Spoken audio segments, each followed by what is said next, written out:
Assalamualaikum warahmatullahi wabarakatuh. Shalom, Om Swastiastu, Namo Buddhaya, Salam Kebajikan. Dengan saya Rita Yotavia, NIM 2108 03 10 10 68 akan membahas tentang kamera dan videografi. Oke, yang pertama dalam pembuatan videografi, kamera ini perlu pertimbangan serius karena kamera ini akan menentukan hasil dari karya kita. Jadi kamera dalam bentuk merek maupun jenis kamera itu atau tipe kamera itu menentukan hasilnya. Jadi kita menggunakan kamera merek apa dengan tipe yang apa itu akan menentukan hasil videografi kita nantinya. Selain kamera, pengaturan exposure atau biasanya dalam dunia videografi dan fotografi itu disebut segitiga exposure karena di situ ada 3 komponen yaitu ISO, aperture dan shutter speed. Jadi itu juga penting untuk dipelajari lebih dalam untuk hasil dari videografi atau fotografi kita yang lebih baik lagi nantinya. Nah, kita akan bahas nanti tentang segitiga exposure ini di selanjutnya ya. Yang pertama kita belajar dulu tentang kamera. Apa itu kamera? Oke, di sini kamera, part of kamera. Ada kamera body, lensa, baterai, dan memory card. Kita langsung masuk ke videonya aja biar lebih paham ya. Saya punya kamera mirrorless Canon M50 sebagai demonstrasi. Ini adalah body kamera. Di bagian depan ini ada kuncian lensa. Kemudian ini infrared. Dan ini untuk mic eksternal. Kemudian di bagian belakangnya ini ada untuk pengaturan dan galeri. Kemudian ini ada kekeran. Ini layar. Kemudian di samping sini ada ini untuk menghubungkan HDMI. Dan ini untuk connect via WiFi ke perangkat lain. Kemudian di bagian atas ini ada mode-mode dari kamera, tombol on off, record video, ini tag foto, ini untuk ISO, dan ini untuk mic eksternal atau light eksternal, lighting atau flash. Di sini ada flashnya, lampu. Kemudian di bagian bawah ini ada untuk tripod, dan ini untuk baterai dan memory card. Kemudian di lensa di sini ada ini untuk kuncian dari lensa. Ini ditekan ke depan, ditekan seperti ini. Kemudian diputar supaya lensanya terbuka dan bisa di zoom in dan zoom out. Kemudian di depan sini, lingkaran depan sini ini adalah untuk mengatur fokus. Kemudian ini bagian depan dari lensa dan bagian dalam. Ini unit baterai dan ini chargernya. Baterainya ini 875 mAh. Dan ini memory card. Oke, kita langsung rakit aja si kameranya.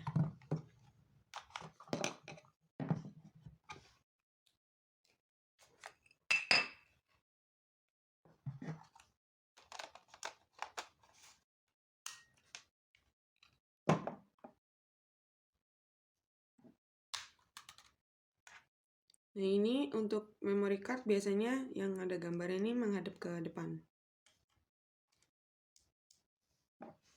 Begitu juga dengan baterainya yang ada tulisan merek menghadapnya ke depan.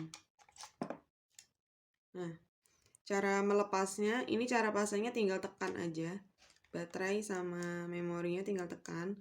Untuk ngelepas sama ditekan lagi sampai bunyi klik untuk memori, dan untuk baterainya ini kuncinya tinggal ditekan ke belakang dan dia muncul. Kemudian di sini ini adalah tripodnya. Saya menggunakan demonstrasi tripod mini. Nah, di tripod kamera itu biasanya ada seperti baut di sini. Nah, ini bisa dimasukkan ke sini, kemudian diputar seperti baut hingga kencang. Tapi pada kali ini kita tidak menggunakan tripod. Oke, ini bagian-bagian dari kameranya sudah saya pasang semua. Kita coba untuk on. Lalu buka layarnya. Oke. Jangan lupa tutup lensanya juga dibuka. Biar ada gambar. Dan kuncian lensanya tadi sudah saya buka. Oke, di sini kita masuk ke pengaturannya dan apa aja komponen yang ada di dalam kamera ini. Yang pertama di sebelah sini, ini ada ISO. Jadi ISO-nya di sini ada auto 100 sampai 25.600.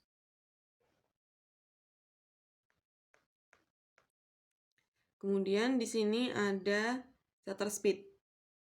Ini shutter speed. Shutter speednya dari ini sampai ke yang max.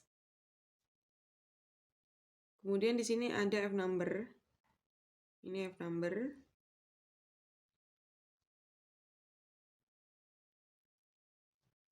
Ini untuk mengatur kecerahan dan terangnya gambar secara otomatis. Untuk stabilnya ada di sebelah sini. Ini berarti gambar stabil. Nah, lalu kita coba pindah ke tombol-tombol di sini. Tombol di sini ini adalah menu settingan yang lengkap. Untuk keluarnya kita klik menu lagi. Untuk pindahnya kita klik yang sini dan sini. Untuk setnya kita klik tengah tadi. Ini adalah galeri. Nah, sebelah sini adalah galeri. Di galeri ini kita bisa pakai ini. Ini untuk zoom out-nya. Nah, kita bisa lihat galeri banyak gambar-gambar yang lain. Untuk zoom in-nya kita klik yang bintang. Nah, ini juga bisa zoom in gambarnya. Atau menggunakan touchscreen juga bisa karena ini mirrorless yang touchscreen LCD-nya. Untuk keluar klik ini lagi. Nah, kemudian di sini ada simbol sampah, tong sampah. Jadi kita misalnya menghapus gambar, kita bisa klik tong sampah ini. Lalu klik hapus. Nah, kemudian di sini ada AF dan MF. Di sini adalah autofocus dan manual fokus. Ini terhubung ke sini, fokusnya lensa. Kalau kita klik fokus manual atau manual fokus, ini akan berpengaruh pada fokusnya gambar. Jadi kita atur secara manual. Tapi kalau kita pilih autofocus atau fokus otomatis, di sini dia akan fokus otomatis ke bendanya. Kemudian di sini ada set. Ini adalah settingan cepat di kamera. Jadi tidak perlu ke sini. Ini bisa dipakai kalau kita keburu-buru. Nah, kemudian ini adalah flash. Oke, dan kita buka flashnya di sini. Flash dari kamera. Ini flash. Flashnya. Kalau ini flashnya nyala, yang di sebelah sini. Kalau ini flash tidak nyala. Jadi sekalipun ini dibuka, flash tidak akan nyala kalau ini di bagian lampu kilat mati atau lampu flash mati. Kemudian di bagian atas ini adalah untuk memindah ini. Di bawah sini ada F number, ada shutter speed, F number, dan ini bagian ranah untuk kecerahan dan yang lebih gelap untuk mengatur gelap dan terangnya. Ini bisa dipindah. Ketika oranye-oranye di shutter speed, berarti kita bisa atur shutter speed lewat sini. Ini. Jadi misalnya di sini saya klik di shutter speed oranye-oranye, lalu kita putar lewat sini. Nah, dia akan berubah. Kemudian saya klik lagi di F number. Saya pindah lewat sini, dia juga akan berubah. Kemudian saya klik lagi, pindah ke ranah. Nah, dia akan berpindah jarumnya. Nah, ini bisa dipakai ketika kita ISO-nya ke auto. Tapi kalau ISO-nya ke angka atau secara manual, dia tidak akan bisa. Tidak akan bisa diubah. Oke. Kemudian di sini ada info. Nah, ini pengaturannya tanpa ada gambar. Lalu kita klik lagi, dia ada pengaturan yang sedikit. Kita klik lagi, dia keluar semua pengaturan-pengaturannya. Kita klik lagi, dia kosong. Gitu ya. Nah, seperti itu. Kemudian di bagian atas, di sini ada mode-modenya. Saya pakai mode manual. Ini bisa foto, bisa video. Kemudian ini semi auto. Bisa dilihat di sini. Kemudian di sebelahnya ini ada beberapa mode-mode lain. Yang paling sering dipakai itu adalah ini untuk video. Kemudian ini manual dan yang satu ini auto. Ini video. Dan video di sini ada dua mode, ada auto dan manual. Saya pakai manual sini. Kita klik OK. Kemudian di sini ada ISO. Ini pengaturan ISO. Kita tidak mau pakai layar atau kita biasanya pakai eker, tidak pakai layar. Jadi ketika kita tidak pakai layar seperti ini, nah maka kita gunakan yang ini. Karena kita lihatnya dari sini. Nah, gitu. Bisa lihat ya. Kita gunain dari sini. Nah, ini kita klik ini, dia akan muncul pengaturan ISO. Nah, ini kita gunain ini juga. Nah, dia akan berpindah. Untuk klik set, kita tinggal klik tekan ini, yang tengah, tombol tengah. Nah, dia udah set 400. Oke, kita coba potret ya. Pertama kita atur dulu. Oke, ini aku pakai di 30/30.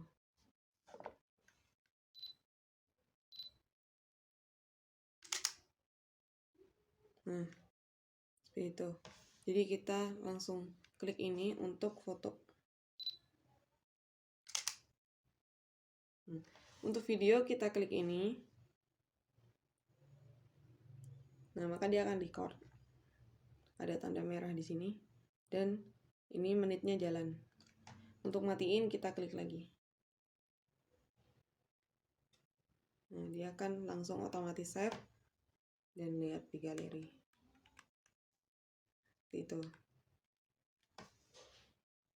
Oke, selanjutnya di sini adalah tentang videografi. Bagaimana baiknya videografi pada pemula. Nah, videografi ini singkatnya merupakan media yang digunakan untuk merekam kejadian menjadi suatu gambar dalam bentuk suara atau video. Untuk membuat videografi yang berkualitas dibutuhkan keahlian dan pengetahuan mendalam mengenai proses praproduksi, teknik pengambilan gambar, hingga proses editing. Nah, ini bisa teman-teman garis bawahi di bagian proses praproduksi, teknik pengambilan gambar, hingga proses editing. Ini 3 komponen ini kalian harus benar-benar kuasai dari mulai proses praproduksi. Jadi apa aja yang harus disiapkan sebelum membuat videografi, kemudian teknik pengambilan gambarnya ini bagaimana supaya videografi kalian, karya videografi kalian ini bagus hasilnya, hingga proses editing. Jadi editing di sini videografi itu perlu banget ya di dalam videografi, mungkin dari warna dari gambar atau mungkin kayak cut-nya dari video satu ke video yang lain itu gimana gitu. Jadi teman-teman harus benar-benar kuasai 3 komponen ini kalau mau karya videografi kalian hasilnya maksimal. Kemudian yang selanjutnya di sini teknik videografi ada 3 komponen, yaitu penguasaan exposure, pengambilan video, dan pengaturan letak subjek.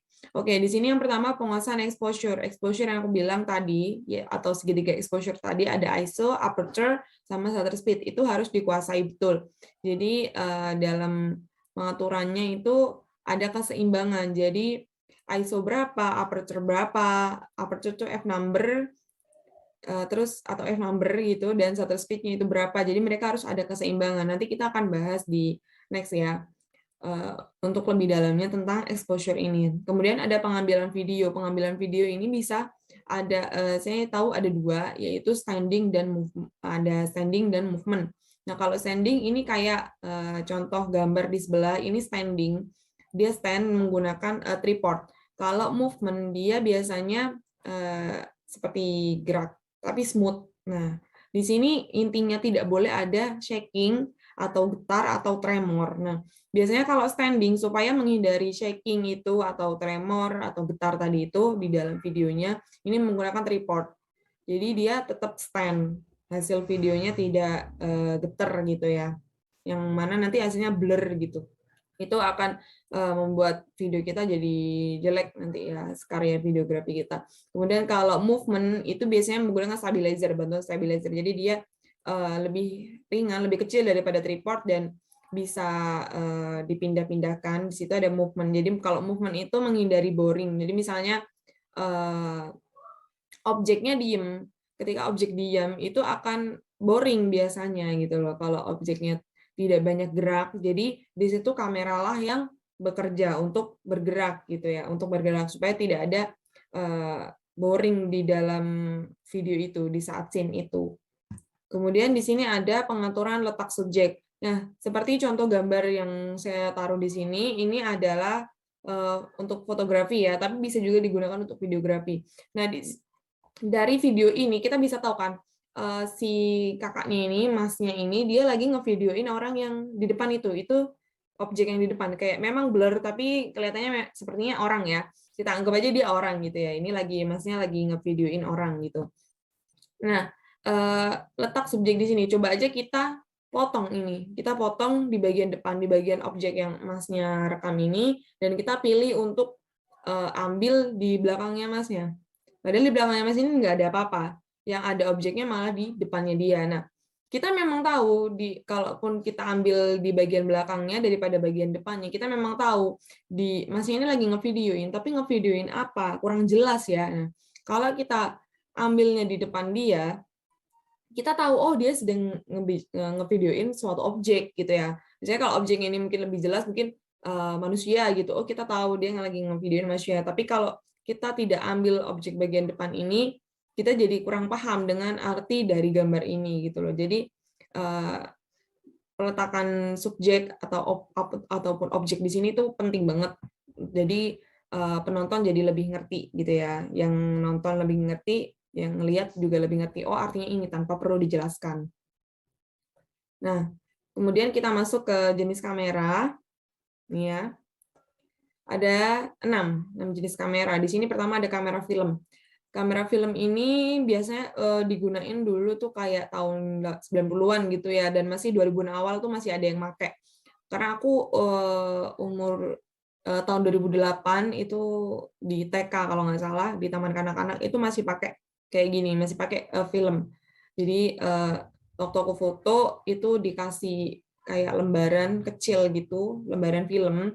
Di situ kalau kita mau cetak sendiri, kita kasihin ke pencetaknya yang filmnya itu, nanti dia akan cetakin gitu ya. Mungkin teman-teman pasti masih tahu ya kalau gulungan film ini. Kalau di umuran aku atau di atas aku umurnya mungkin masih tahu ya tentang kamera film ini yang digulung-gulung. Sekarang udah jarang dipakai karena ribet, cetaknya ribet, karena kita harus ke percetakan. Kalau sekarang kan kita nggak perlu ke percetakan, kita punya printer udah cukup gitu ya. Ini harus ke percetakan, jadi jarang banget orang yang pakai gitu. Dan percetakan sekarang juga udah jarang untuk nyetak yang model film gulungan ini. Kemudian yang kedua di sini adalah kamera Polaroid. Kamera Polaroid ini masih sangat umum banget ya dipakai sampai sekarang karena bisa dibilang kayak estetik gitu katanya anak-anak sekarang gitu ya, anak-anak muda zaman sekarang. Karena di sini kenapa kamera Polaroid sebutnya karena pakai lembaran Polaroid. Jadi ketika kita foto dia akan langsung keluar hasilnya bentuk di Polaroid itu, nempel gambarnya di Polaroid itu. Ini masih sering dipakai dan harganya lumayan murah, 1 sampai 2 juta masih ya, masih murah. Dan kalau kamera film ini aku tahu kayak masih di bawah 1 juta, bahkan masih ratusan, cuman udah nggak terlalu dipakai. Jadi walaupun murah ya nggak ada yang peminatnya ya. Dan kalau kamera Polaroid ini masih cukup, peminatnya cukup banyak. Harganya 1 juta 2 juta ke atas lah masihan. Terus di sini ada kamera TLR, Twins Lensa Reflex. Nah, ini kamera ini memiliki 2 lensa dengan panjang fokal yang sama. Nah, kamera ini tuh biasanya digunakan sejajar dengan perut penggunanya, karena view windernya terletak di bagian atas dengan cermin 45 derajat. Jadi ada cerminnya, pasti ada cerminnya. Jadi dalam kamera tuh ada cerminnya. Cerminnya itu di dalamnya. Jadi dia dari lensa masuk ke cermin, cermin dimasukkan ke kamera, di keker, biasanya di keker di bagian atas. Nah, ini terus kemudian ada kamera saku. Kamera saku ini kamera yang kecil. Kamera itu kecil banget, jadi kayak bisa masuk saku. Sebenarnya juga nggak sekecil itu sampai masuk saku gitu. Dimasukin saku pun dia gembung gitu ya. Cuman karena saking kecilnya ini kamera, saking rampingnya, jadi disebut kamera saku. Biasanya ini digunain sama vlogger-vlogger gitu ya, karena dia kecil banget. Karena bisa dibilang kayak segini gitu, misalnya ukurannya tuh segini. Ini kalau lensanya dia lagi masuk ya. Jadi lensanya biasanya kebanyakan itu lensanya bukan lensa yang bisa eksternal gitu ya, bisa lepas. Lensanya tuh nempel. Jadi lensanya tidak bisa diganti biasanya. Kebanyakan kalau kamera saku. Ukurannya juga sangat kecil. Terus di sini ada kamera prosumer, kamera gabungan profesional dan consumer. Nah, kamera ini bila sebuah kamera disebut sebagai model prosumer, biasanya ditandai kemampuan point dan spot dan shot yang tapi memiliki fitur lebih canggih dibandingkan pocket, karena kamera ini antara lain seperti dimilikinya kemampuan pemakaian secara manual gitu ya. Terus yang terakhir di sini ada kamera SLR atau DSLR. Nah, ini kamera yang dipakai di zaman sekarang ya, yang sering banget dipakai di zaman sekarang.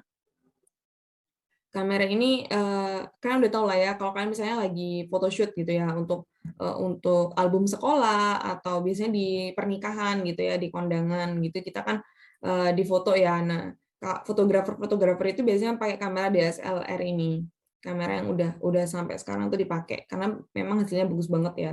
Dan memang tergantung harga, merek, dan tipe dari kameranya untuk hasilnya ya.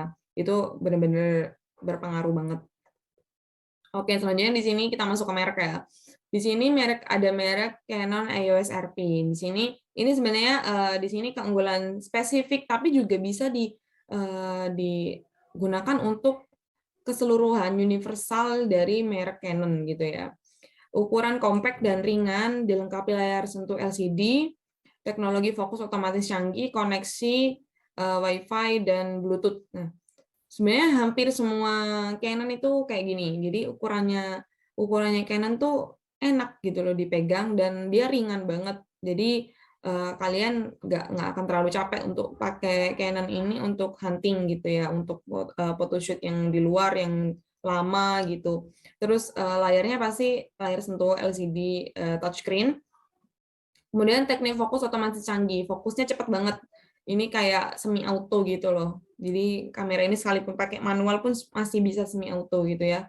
Nah, terus koneksi Wi-Fi dan Bluetooth ini yang memang kayak di zaman sekarang emang dibutuhin banget ya. Di zaman digital ini kayak kalau ada kamera yang nggak bisa koneksi ke perangkat lain, kayaknya ketinggalan zaman gitu ya. Nggak bisa koneksi ke HP ataupun laptop, kayaknya ketinggalan zaman. Karena biasanya kalau dikoneksiin ke perangkat lain itu untuk memindah data kayak gitu. Terus aku dari pengalaman aku sendiri, aku pakai Canon ini itu enak banget karena dia itu pengaturannya cepat. Jadi untuk kita yang pemula, kita nggak pernah pakai kamera, terus kita pingin beli kamera tiba-tiba gitu, ini cocok banget pakai kamera Canon ini karena kita bisa belajar dengan gampang gitu dan pengaturannya benar-benar gampang banget.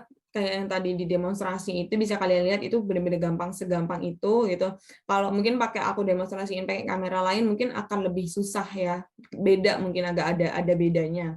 Dan ini memang aku saranin banget untuk pemula merek Canon. Merek Canon jenis apapun ya, jenis tipe apapun aku saranin mereknya yang ini untuk pemula yang benar-benar nggak tahu sama sekali dan tiba-tiba terjun ke dunia ini fotografi ataupun videografi.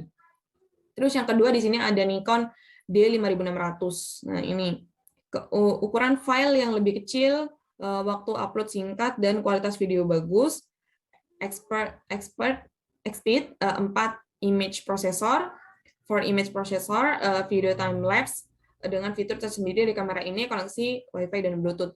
Oke, kalau dari kamera ini memang aku suka ya di sini dia ukuran filenya tuh kecil banget. Jadi dibandingkan Canon tadi, ukuran filenya nih lebih kecil. Jadi misalnya kalau di Canon tuh 1 giga, 1 menitnya tuh 1 giga untuk ukuran filenya. Nah, di Canon ini bisa di bawah 1 giga gitu untuk 1 menitnya. Jadi memang ukuran filenya lebih kecil dan lebih enak gitu ya kita untuk transfer ke perangkat lain gitu. Nah, kalau Canon, kalau Nikon di sini, kalau dari aku sendiri yang coba dari pengalaman aku, Nikon ini susah banget. Jadi untuk kita yang pemula itu susah banget untuk pakai Nikon ini, karena pengaturannya cukup sulit ya. Kita bisa lihat aja di gambar di sebelah ini, benar-benar banyak banget tombolnya. Tombolnya banyak banget. Dan ini memang susah. Aku pas nyoba kamera ini tuh susah banget dibandingkan Canon gitu ya. Tapi kalaupun kalian sudah paham, nah merek Nikon ini rekomen banget karena bagus banget untuk profesional gitu ya. Kalau sudah bisa pengaturan exposure tadi ya, segitiga exposure sudah bisa, sudah paham, terus kalian dari Canon pindah ke Nikon ini nggak apa-apa. Cuman mungkin ya memang belajar lagi, cuman ini enak kok, cuma ribet aja sedikit. Kemudian di sini ada Sony ZV-1. Kamera ini cocok digunakan untuk videographer, pemula, ataupun vlogger, memiliki fitur Advanced Focus Tracking IIF, terdapat input mikrofon 3,5 mm, filter ND bawaan. Oke, di sini memang Sony ini dari pengalaman aku sendiri pakai Sony ini benar-benar bagus banget untuk videografi. Aku rekomen banget untuk merek ini kalau memang kalian fokus ke videografi ya. Ini bagus banget. Kalau fokus untuk fotografi biasanya ke Nikon. Nah, kalau Canon tuh tengah-tengah gitulah ya, bagus ya, lumayan tengah-tengah gitulah. Dia bagusnya untuk pemula di pengaturan pemula aja. Kalau Nikon itu ke fotografinya bagus. Kalau Sony ini ke videografinya yang bagus. Jadi punya keunggulan sendiri-sendiri ya di tiap merek. Sony ini memang bagus banget. Dari pengalaman aku waktu itu aku videografiin pagelaran wayang, di mana itu benar-benar cahaya minim banget. Cahaya itu cuma ada di itu ya bentang layarnya untuk wayangnya itu ya. Bahkan di dalamnya pun tidak ada cahaya, apalagi ke penonton gitu ya. Tapi waktu aku menggunakan Sony ini itu bener-bener hasilnya jernih, sedikit banget noise-nya dibandingkan aku pakai Canon. Jadi aku bandingin waktu itu aku pakai Canon dan aku pakai Sony. Hasilnya di Sony tuh noise-nya tuh dikit banget, di Canon itu banyak banget. Sekalipun itu pengaturan udah dibikin seseimbang mungkin gitu ya. Tapi Sony ini emang bagus banget untuk videografi, apalagi di bagian-bagian gelap-gelap gitu ya. Jadi noise-nya dikit banget, hasilnya bahkan bagus banget. Nah, selanjutnya ini ada kamera Fujifilm X-E4. Nah, di sini kamera ini memiliki kapasitas lensa 21,6 megapiksel, kualitas DCI dan UHD 4K hingga 30 fps, LCD yang dapat dimiringkan ke depan hingga 180 derajat dan sensor deteksi IF 0,02 detik dibekali Bluetooth dan Wi-Fi.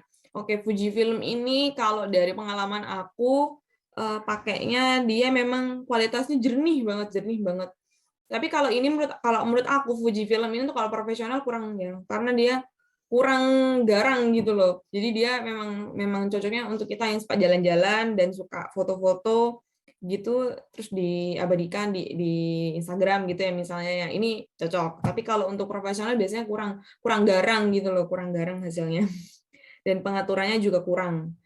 dari pengaturannya itu kurang enak gitu ya kalau menggunakan manual. Jadi ini cocoknya memang untuk kayak jalan-jalan gitu. Tapi hasilnya memang jernih banget 4K, benar-benar 4K hasilnya. 4K itu benar-benar kayak 1068 kalau nggak salah, saya lupa. Di situ hasilnya memang benar-benar bagus untuk kalau udah dibilang 4K itu berarti hasilnya bagus banget ya untuk di zaman ini. Itu keunggulan dari Fujifilm. Nah, kemudian di sini kita masuk ke penggunaan exposure. Nah, di sini nih yang kita tunggu-tunggu ya, segitiga exposure. Nah, ini ada ISO, shutter speed, dan aperture. Nah, aperture ini kita mulai dari bawah ya, yang bawah aperture. Nah, aperture ini bisa diartikan sebagai bukaan lensa. Jadi aperture ini ke lensanya ya, bukaan lensa. Nah, ini kalian bisa lihat ada lingkaran hitam, kemudian di tengahnya ada lingkaran putih. Nah, lingkaran putih ya. Nah, lingkaran putih itu bukaannya. Jadi semakin kecil angkanya, kayak angkanya nih ada 2,8. Nah, ini semakin kecil angkanya, maka bukaan lensanya tuh semakin besar. Dan sebaliknya, ketika angkanya semakin besar, bukaan lensanya semakin kecil. Yang mana ketika bukaan lensanya ini semakin besar, maka cahaya yang masuk itu akan semakin banyak. Dan ketika bukaannya semakin kecil, cahaya yang masuk akan semakin sedikit. Hasilnya apa? Gambarnya gelap gitu ya. Kalau di bukaannya lebih kecil, bukaannya lebih besar dan angkanya lebih kecil, itu cahaya yang masuk lebih banyak dan hasil gambarnya akan lebih terang kayak gitu ya. Terus kita masuk ke shutter speed. Nah, di sini shutter speed yang miring. Nah, shutter speed ini bisa dibilang itu kayak jendela. Jadi yang mana di sini kecepatan penutupan jendela itu menyebabkan dampak pada cahaya yang masuk pada kamera. Jadi kayak buka tutup jendelanya itu dia akan berdampak ya. Jika shutter speed cepat atau bukaan dari jendela itu cepat, nah cahayanya akan masuknya sedikit karena kayak gini loh, kayak cetak gitu. Nah misalnya jadi misalnya kita ada ini ya, kita lagi mengembala domba gitu ya, misalnya ada pagernya. Nah, kalau kita pagernya bukanya cepat, ceklek gitu, mungkin ada satu domba yang bisa masuk gitu loh. Tapi kita kalau bukanya jendelanya, pintu pagarnya itu lama, mungkin ada banyak domba, 10 domba, 1000 domba yang masuk ya, tergantung kita berapa lama bukanya gitu loh. Jadi kalau di shutter speed ini bisa dilambangkan kayak gitulah ya. Jadi dombanya itu anggapnya cahaya yang masuk, terus pintu pagar dari rumah dombanya itu shutter speed-nya ini, jendelanya ini ya. Jadi seberapa lama kita buka dan seberapa banyak domba itu akan masuk gitu. Nah, kalau shutter lambat itu biasanya 1/25 ke bawah, kemudian untuk shutter cepatnya itu 1/125 ke atas. Nah, ini biasanya kalau di kamera-kamera DSLR itu bakal kelihatan kayak bukaan jendelanya itu bakal kelihatan. Tapi kalau di mirrorless kayak di demonstrasi tadi itu menggunakan digital. Jadi untuk shutter speed-nya itu digital, jadi kalian nggak bisa lihat tuh jendelanya begini-begini tuh nggak akan bisa lihat. Nah, shutter speed yang lambat itu akan menjadikan pengambilan gambar atau video itu jadi blur. Jadi kalau bukanya lambat itu akan jadi blur. Sekarang kita bukanya lambat gini. Terus dia bergerak ya.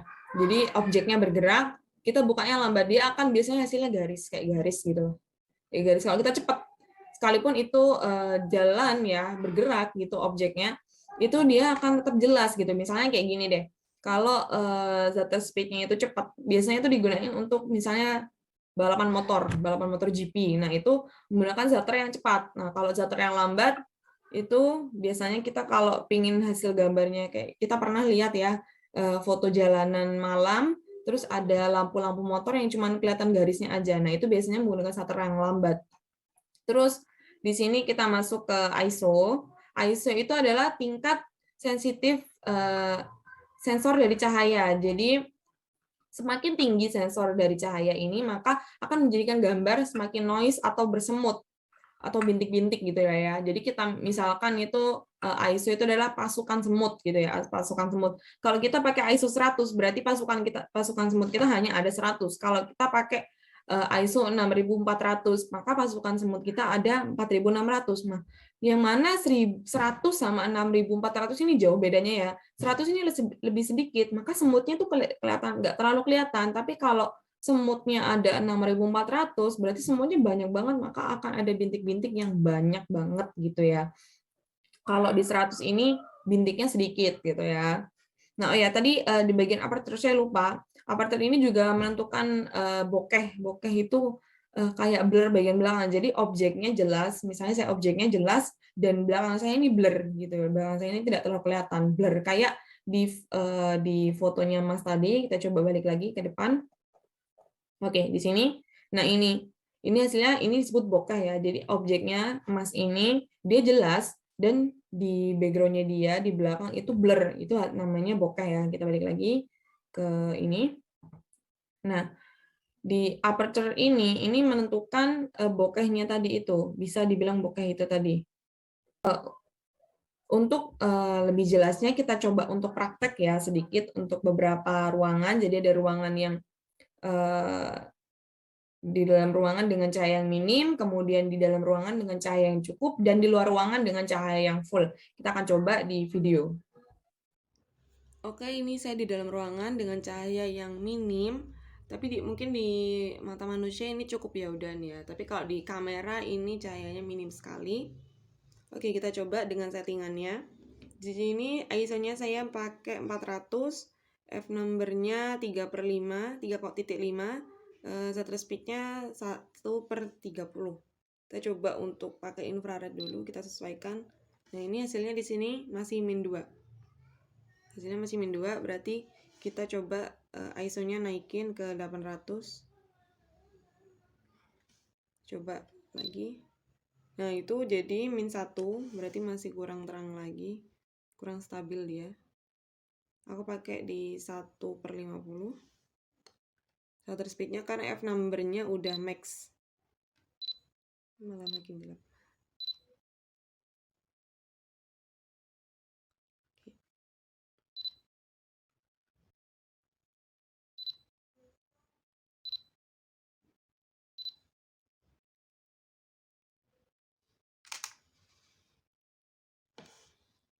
Hasilnya masih gelap ya, tapi cukup, udah cukup.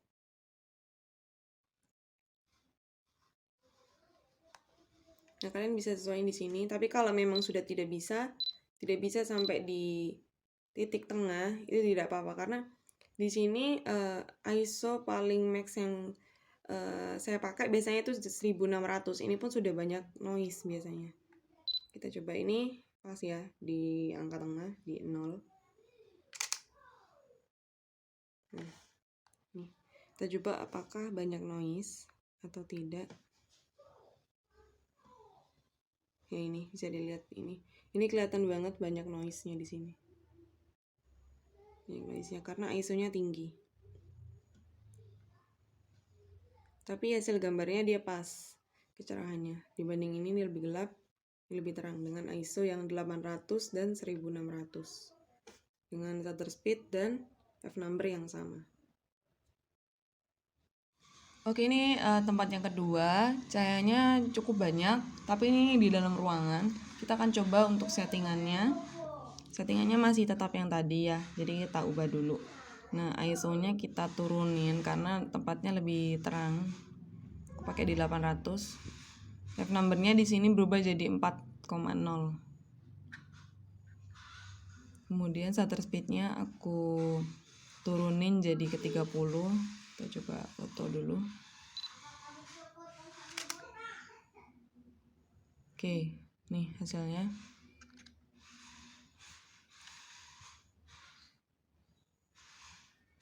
Ya. Kalau di ini terlalu terang ya, di ranah ini. Kita turunin shutternya 25, ISO-nya di 640. Masih terlalu terang. 500. Oke, di 400 sudah mendekati ya. Coba di 20. Oke, settingannya bisa dilihat ya di situ. Itu settingannya.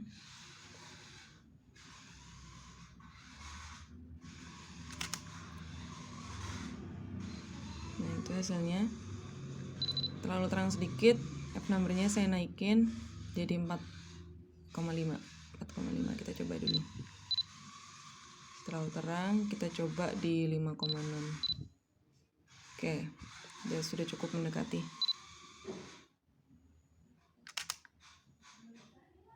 Oke, ini dia hasilnya. Oke, ini saya di luar ruangan dengan cahaya yang full.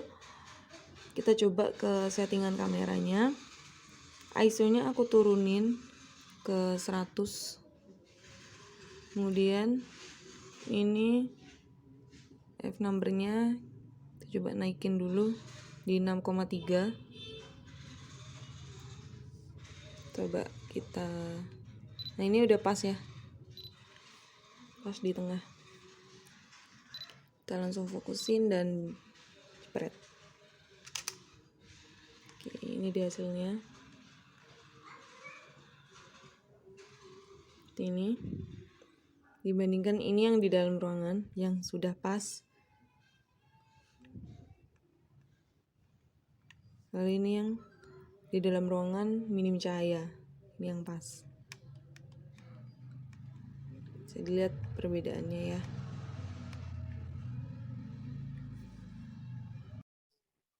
Baik, terima kasih. Itu dia yang saya dapat sampaikan. Mungkin ada kurang-kurangnya, saya mohon maaf. Wassalamualaikum warahmatullahi wabarakatuh. Shalom, Om Santi, Santi, Santi, Om.